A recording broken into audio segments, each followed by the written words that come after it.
So we've been going through the five strengths on the Buddhist list of faculties, as well as powers or strengths.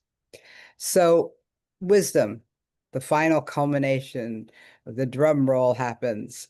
No, not really. But what's wisdom like, just from a very secular dictionary kind of thing? It's the quality of having experience, knowledge, and good judgment. Kind of like that. I like the good judgment part. We call that discernment. So in my early years of Vipassana, and as I looked up on the web, it seems like it's a Mahayana view.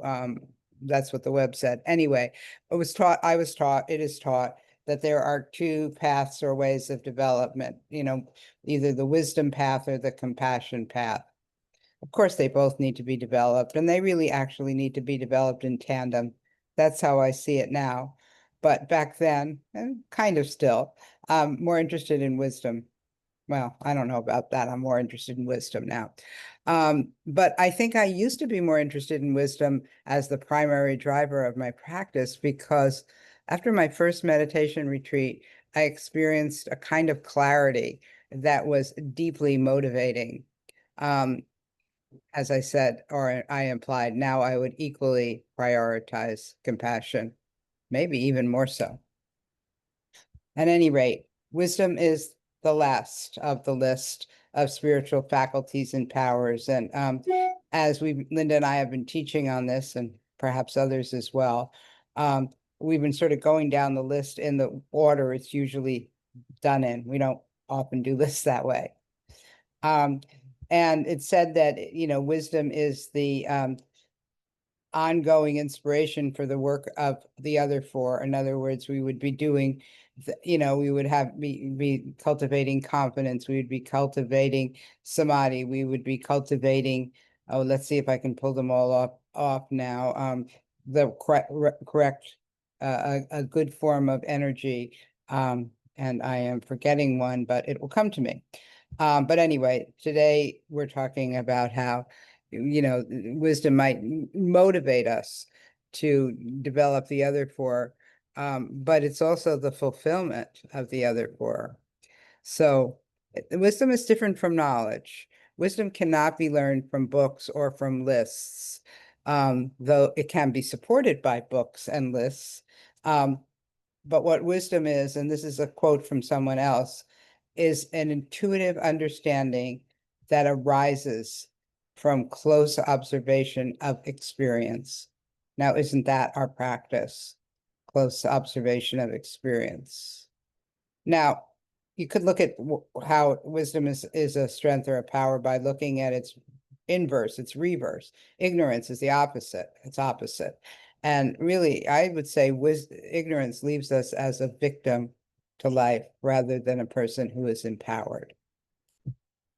Now, this next quote I drew from a Buddhist source, but I wouldn't have needed to draw it from a Buddhist source because I've seen this stated in different contexts, something along these lines. But here's the quote from a Buddhist source: "Wisdom is very hard won. It comes from facing our suffering and learning the profound lessons that suffering has to teach." Now, this is certainly a strong direction in reflective meditation.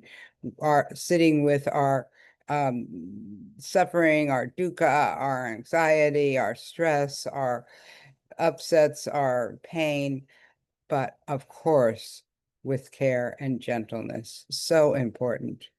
But that sitting with that can really reveal the Dharma to us. So this kind of wisdom, and it is often written about as the wisdom of knowing the teachings, and commonly the three marks of existence that there is referred to. Oops, I lost my place. Excuse me. Yes, but in reflective meditation, of course, we teach to that, but I think it's more strongly about knowing about conditionality and the wisdom of being able to see our life and everything that's going on around us through the lens of conditionality. And of course, we teach to that often. Now, wisdom I used to hear wisdom described as knowing things as they really are. And I have a difficult time with that understanding now, because it seems to go against the mark of existence that teaches that things shift and change. So I'm not going to go with that definition. So I was thinking about how do I perceive wisdom through the practice of reflective meditation? So the first one is there's sometimes a kind of knowing that comes in meditation. And for myself, and I've heard others say this too, but I'm sure this is not always the case how it arrives, but sometimes it comes fully formed. Sometimes it comes fully formed to me as an image that, a picture says 1,000 words. And so this image really is a clear knowing. Or sometimes it's like just a statement, a phrase or a sentence that comes through during meditation. It could be about Linda's provisional fourth mark of existence, about what I need. Now, when I say what I need, I'm not sure who the me in that statement is talking to the who, but whatever. And I believe that this is the fruit of my meditation for myself. It cut through layers of confusion, which I was plagued by in my earlier years. And second way that I perceive wisdom in reflective meditation is in reflection. That we take a step back, that gives us a different vantage point on things. Reflection is always a step back. And hopefully, often, we are able to look at things from multiple sides, from many sides. Jason Siff used to refer to that as anupassana, which is seeing things from the side and the back and the front and up and down, seeing things all around, seeing things from below, which he differentiated from vipassana, which is more seeing clearly. But the third one is, I guess, kind of my favorite, which is intuitive knowing. And I often experience that in the sense that I need to be somewhere. I need to do something. Like, I don't know why exactly, but I need to do this. And many of you have heard this story, but I'm going to tell it to you with a little update. Over a year ago, I felt like I needed to go to this event for therapists that was told to me by somebody, a colleague.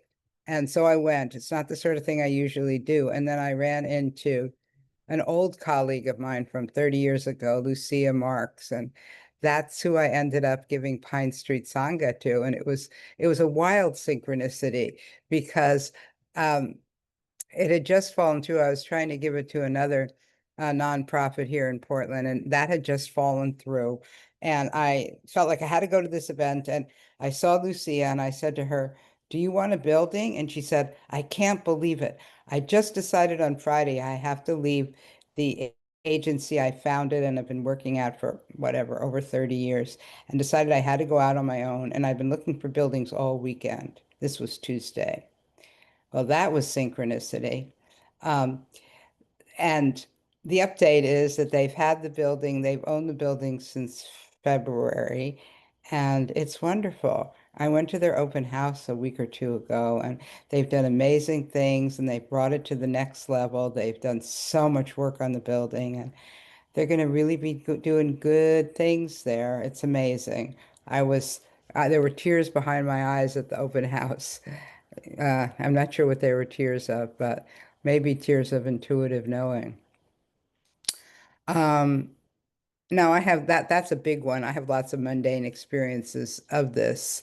But I've come to trust some of what I used to consider desire as an intuitive way of knowing what is needed. So, I guess I'm going to go a little longer on this talk than 10 minutes. So, I was driving last week and had the radio tuned to NPR, and there was an interview um, with a woman about intuition. I'm going to slaughter the pronunciation of her name. Please let her forgive me should she ever know. But she's from Iceland, so it's an Icelandic name. Harund Gunnsteinsdóttir. And she's the author of Insight, Heal, Revive, and Reset with the Icelandic Art of Intuition. I didn't know Iceland was strongly um, oriented this way. So I'm going to read a little bit from the transcript of the interview. So the interviewer asks her, what tips do you give people to try to develop intuition and make it stronger so they can rely on it, so they will have confidence in it? And Gunstein Dottirs replies, yeah, the most important thing is self-awareness. You can, parenthetically, you can see why I lifted this quote.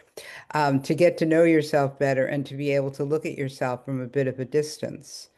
Again, that's what we do in reflection. How you go through your days and how you react to things and how things affect you. And then here's another thing she was very strong on. One of the most important tools that I know of is journaling. And of course, she mentions other things like meditating, exercising, running, being with yourself, da da da da da. But she sums it up just in that zone where you are connecting with yourself, where you're free from the noise around you. And journaling is super important. So I think wisdom, this term that's being used these days, superpower, might wisdom be the superpower? Because it shows us how to live effectively, how to live with kindness. It helps us know what's onward leading, and in reverse, what is an obstacle or detriment. So I'm going to end the talk there.